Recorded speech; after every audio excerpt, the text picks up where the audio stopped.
โรงเรียนสามัญกิจนนท์ชนเผ่าแขวงพงศลีประกาศแต่งตั้งพนักงานดำรงตำแหน่งบริหารพิธีประกาศแต่งตั้งพนักงานดำรงตำแหน่งบริหารประเภท4 5 6และ7ของโรงเรียนมัธยมสมบูรณ์สามัญกิจนนท์ชนเผ่าแขวงพงศลีได้จัดขึ้นในตอนบ่ายของวันที่25พฤษภาคม2026นี้ที่โรงเรียนนาเก้าโดยการเป็นประธานของท่านธนูคำปิจวงศ์กรรมการประจำพรรคแขวงหัวหน้าคณะจัดตั้งแขวงพงศลีเข้าร่วมมีท่านสายคำยืนสมบัติคณะพักหักฐานหองหัวหน้าแผนกศึกษาธิการและกีฬาแขวงพร้อมด้วยคณะปรับปรุงกงจักการจัดตั้งคันแขวงมีคณะอำนวยการครูอาจารย์โรงเรียนตะกาวเข้าร่วม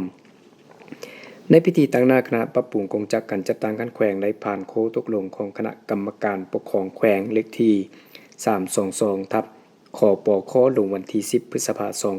2026ว่าด้วยการแต่งตั้งให้พนักงานรัฐกรดำรงตำแหน่งบริหาร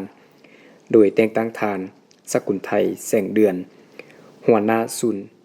นิเทศมัธยมเป็นผู้อำนวยการโรงเรียนมัธยมสมบูรณ์สามัญกิจนนท์ชนเผ่าแขวงท่านบุญแสงแก้วหัวหน้าหน่วยงานวิชาการเป็นรองอำนวยการท่านนสื่อจันกุลนาครูนิเทศเป็นรองอำนวยการท่านสมเจริญสานพุทธรองหัวหน้าหน่วยงานวิชาการเป็นหัวหน้าหน่วยงานวิชาการท่านโพสีซาลิเดอร์วิชาการครูสอนเป็นรองหัวหน้าหน่วยงานวิชาการพร้อมนี้ในพิธียังได้ผ่านมติตกลงของคณะประจำพรรคแขวงเลขที่1863ทับ